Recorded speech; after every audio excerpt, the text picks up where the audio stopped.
She felt the hard clamp of a soldier's hand, dragging her into a dim room that stank of sweat and fear.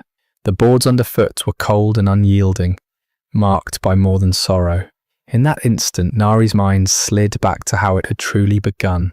Life in her village was harsh. Most nights ended with empty stomachs and no answers. Then men from the district office appeared with polished smiles and official papers, promising overseas jobs that could keep whole families alive. They spoke of positions for young women, nursing aides, factory workers, respectable work, steady pay, a safe path out of hunger. For Nari, it sounded like a rescue rope thrown to a drowning swimmer. Everyone around her believed it too. The officials spoke with authority that felt impossible to question. Her parents trusted them because they had to. The other choice was watching their children starve. Refusal, they hinted, was unpatriotic. This was what good families did for their country. So, like nearly 200,000 other girls, Nari left home with a small bundle and a heart full of hope, not knowing the truth. By the time she saw the snare, it had already closed. Being a comfort woman was nothing noble. It was a nightmare assembled from lies. The comfort station she entered was a large Japanese house with 2 stories and 20 rooms. Many women were already there, faces older than their years, some wearing kimonos. The proprietor's wife ran the place with a cold, clipped manner. She handed the newcomers plain, scratchy dresses that had belonged to the older women. They were told to call those women Nesang, big sister, and to do exactly as they said. At 7 each morning, the big sisters rang a bell, and the day began. Sleep was brief at best. The walls and floors were bare wooden planks. On arrival, each woman was issued a military blanket, thin and rough, no match for the hardness beneath. Nari braced herself and stepped out of her room, pain running through her body. How many would it be today? 30, perhaps 40? She drew a breath and joined the line. At first, the stations brought in prostitutes, but there were not enough of them to meet the army's appetite. So the recruiters widened their search. They targeted small villages and families most vulnerable to persuasion. Lack of schooling and grinding poverty made the girls easy prey for men who knew exactly which promises to make. Breakfast ran from 7 to 8. A thin bowl of gruel, sometimes rice, sometimes millet, was set before each woman. It never satisfied. They were hungry all the time, and most mornings began with silent tears sliding down their cheeks as they ate. Today, near 8 o'clock, as they finished their bowls, the proprietor walked in. His face twisted. He covered his nose in disgust. The smell clung to the room every day, but now it seemed to enrage him. He barked at them to wash. The water was always freezing. They hated bathing for that reason. One woman, her eyes hollow from too many sleepless nights, shook her head. The room went quiet. They all knew what would follow. The proprietor's face went red. He snatched a wooden stick from the corner and charged. Blow after blow landed. They heard each thud, each cry, until there were no more.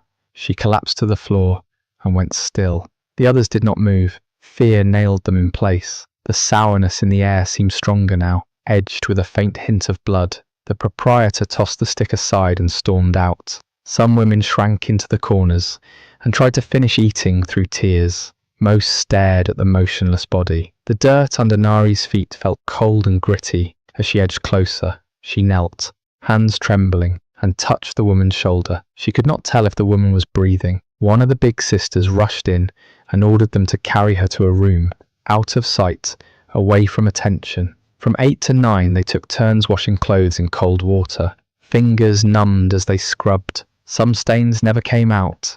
Nari washed the unconscious woman's clothing, folding it afterward in the hope she would need it when she woke. At 8:45, the big sisters shouted for everyone to return to their rooms.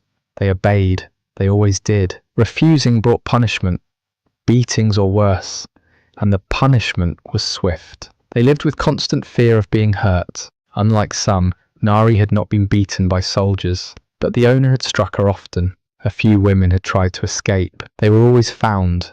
Afterward came more beatings. Some did not survive. Nari could not even imagine running. She did not know where she was, which road to take, who might help. Where could she possibly go? So at 9 o'clock sharp, Sumi stood beneath her photograph on the veranda, inhaling the damp wood and the faint salt in the air. The long veranda served as a reception space. She steadied her face, fixed her posture, and waited for the day to begin again. The officers spoke as if the future were guaranteed. Sign the form, step onto the truck, and hardship would soften. The bargain sounded simple, her labour for her family's survival. Sleep when it came was shallow. The blanket caught more dust than warmth, and the planks pressed into bone. They learned quickly that questions brought trouble, and that the safest answers were yes or silence. The gruel coated their tongues without filling them. Tears came without sound. When the first blow landed, some flinched, as if hit themselves. They rinsed until their fingers ached. Soak, rub, wring, repeat, keeping their minds for the next hour. Everyone understood the rules without speaking them. Punishment came quickest for hesitation. Those who ran were dragged back, and the message was left on bruised skin for all to read. She stood beneath her photograph, steadying her breath against the damp, salt-tinged air, and waited. It was a large open space with wooden floors that creaked beneath every step. Along the veranda, the women's photographs were clipped to strings that dangled toward the street below. Those pictures had been taken on the very first day they arrived at this place of misery. One by one, they were lined up in front of a plain white sheet pinned to the wall, while the proprietor snapped the shot with an old boxy camera, its flash bursting sharply. Outside, soldiers formed a line that never seemed to end. Each held a voucher required for entry, and the queue stretched far down the road. Every time, Nari wished none of them would choose her, but someone always did. On this day, however, Nari attempted something different. At exactly 9:05 a.m, she made her move. The compound was heavily guarded, escape nearly impossible, but hiding could sometimes spare her from one or two encounters. As her big sister stepped away from the veranda, Nari slipped over the side rail, quietly finding an old tree close by. She climbed quickly, heart pounding, the bark scratching her hands and feet. She pulled herself into the branches, where the leaves grew thick, and pressed her body close to the trunk. From there she could see the ground, but the guards below couldn't easily spot her. Each time one walked by, she held her breath, willing herself invisible. But at 9:40, her hope collapsed. A guard happened to glance upward and caught sight of her in the tree. Her heart sank as he dragged her down and hauled her back. By 10:30, the proprietor had finished beating her. In desperation, at 10:35, she took a dull blade and cut away every strand of her hair, shearing it down to the skin. She thought if she looked unattractive, the soldiers might avoid her. By 11 o'clock, Nari's head was completely bare, patchy, raw, an image of despair. But the result was the opposite of what she had hoped. Instead of being overlooked, her shaved head became a spectacle. The story spread quickly, and soldiers now lined up just to see the woman who cut off her hair. The rooms where the abuse took place were small, barely enough space for two bodies to lie side by side. Instead of a door, a blanket hung across the entrance. The floors and walls were bare wood. Comfort stations opened each day at 9 a.m. and remained active into the night. From morning until 6 in the evening, enlisted soldiers filed through. From 6 to 7 p.m, the women were ordered to undergo examinations by a Japanese doctor. His task was supposedly to check them for disease, but he too took advantage. One by one, the women were made to undress, and he chose among them. Today, it was Sumi. The sharp smell of medicine clung to him as he forced himself on her, and she nearly gagged from the scent alone. During these examinations, doors and windows stayed open. Soldiers outside leaned in through the frames, watching, pointing, sometimes laughing. For many of the women, this hour felt worse than the soldiers' visits. The humiliation of being displayed as entertainment crushed what little dignity remained. About a month earlier, Nari had contracted a serious illness from the soldiers. The proprietor's wife injected her with a treatment called number 606, or salvarsan, one of the earliest drugs used against syphilis. The solution was thick, reddish, and painful, but the disease persisted. Since Nari was still forced to endure the men, even while sick, Again and again, the injections followed, leaving her arm bruised and throbbing. There were no proper clinics nearby. Medical care was crude and careless. If any woman became pregnant, she was never allowed to carry the baby. Sumi was one of those women. She never knew which man had fathered the child. The place where they were treated was a dim room that reeked of chemicals and neglect. Thin walls let the cries and moans travel out into the corridor, a constant reminder of suffering. From 7 o'clock to 9 p.m, the station was reserved for non-commissioned officers.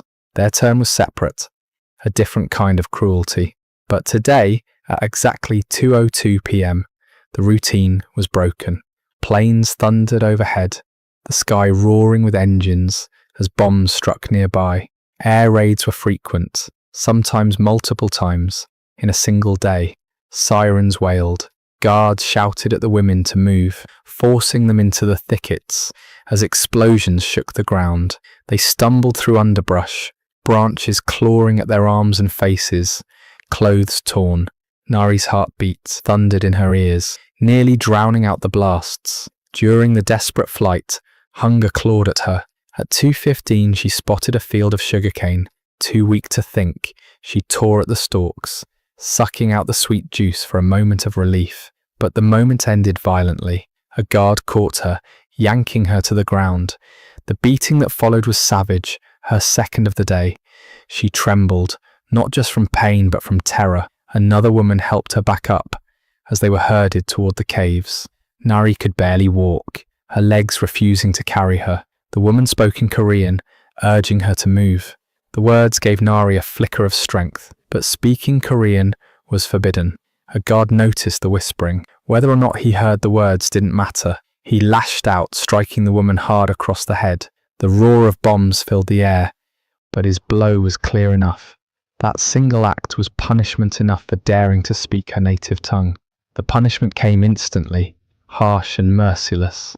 2 other women rushed forward, lifting both of them, trying to carry them away to safety. By 2:30, they stumbled upon a cave.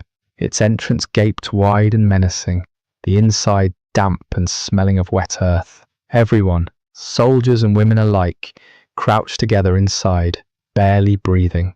They listened in silence as the thunder of bombs rolled farther away. At 3 p.m, when the terrifying explosions had faded into the distance, no one dared to move. The air remained thick with dust, stirred up by the blasts, coating their throats and lungs. They all huddled closer, eyes flicking nervously toward the guards, waiting for any signal. By 3:15, it became clear the air raid had ended. The men wasted no time. They began hammering stakes into the soggy ground, their thuds steady and mechanical. Canvas sheets flapped angrily in the wind as they raised makeshift tents, temporary shelters as fragile as the women themselves. Meanwhile, the proprietor and his wife set up shop. From a wooden box, they pulled out stacks of vouchers, sorting them with quick, practiced hands.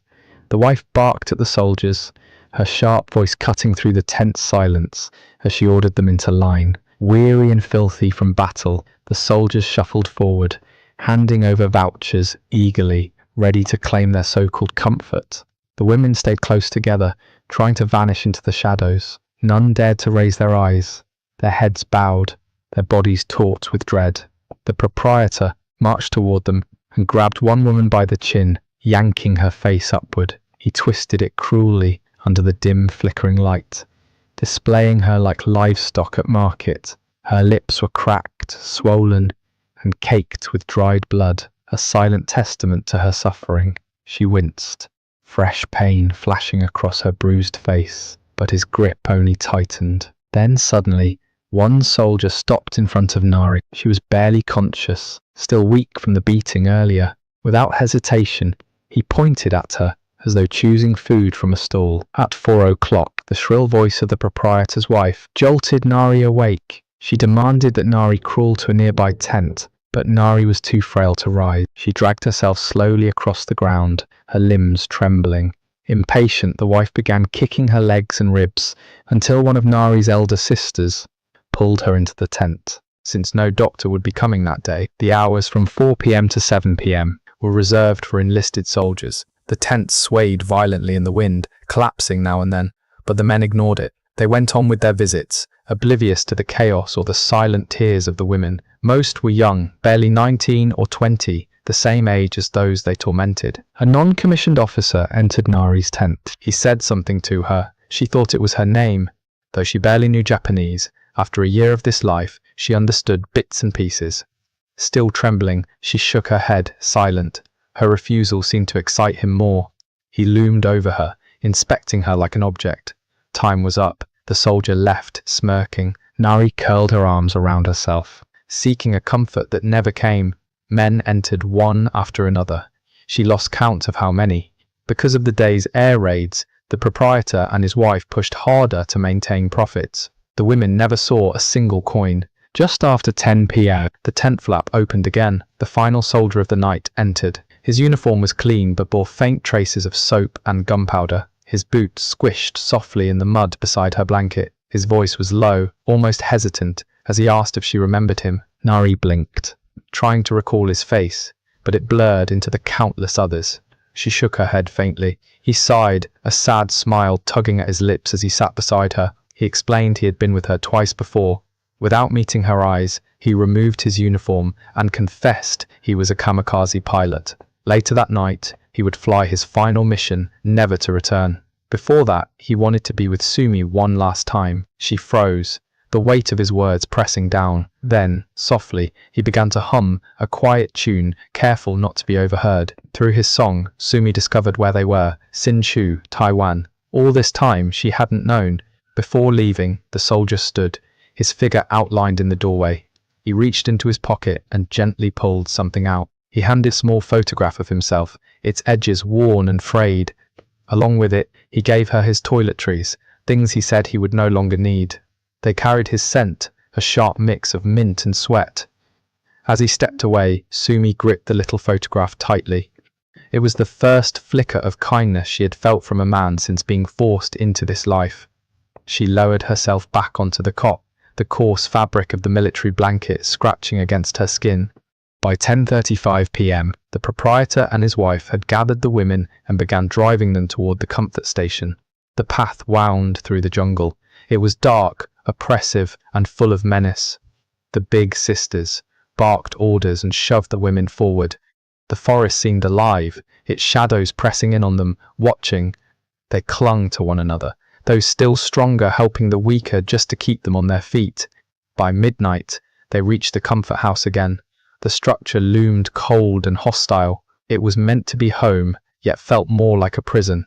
Each woman returned to her assigned room. Hunger gnawed at their empty stomachs. Most were battered, bruised, and too broken to do anything but try to numb the pain. They lay down beneath the thin, scratchy military blankets, but the fabric offered little warmth. As Nari shifted on the hard floor, searching for some position of comfort, she could hear the muffled sobs of the women around her. Sleep, when it finally came, was restless and filled with nightmares. Those who survived the night woke only to face another day meant to strip them of their dignity. When the Second World War ended, nearly 200,000 comfort women were technically freed. Yet true liberation never came. Many carried lifelong injuries, untreated illnesses, and scars too deep to heal. Shunned by their families and stigmatized by society, they were forced to bear their suffering in silence. For those who dared to speak, the struggle for justice became endless, met with political denial, cold bureaucracy, and rare apologies that arrived far too late. The world's recognition moved at a glacial pace, forcing survivors to relive their torment in courtrooms and in front of indifferent governments. Even in resilience, many spent their final years haunted by the weight of betrayal and neglect. Their story is not only a record of tragedy, it is a monument to survival, the cruelty of silence, and the unbroken demand for justice. If you want to give your sympathy to those women, please like the video and subscribe to the channel for more informative videos like this. Tell me in the comments from which part of the world you tuned in. Thank you for watching.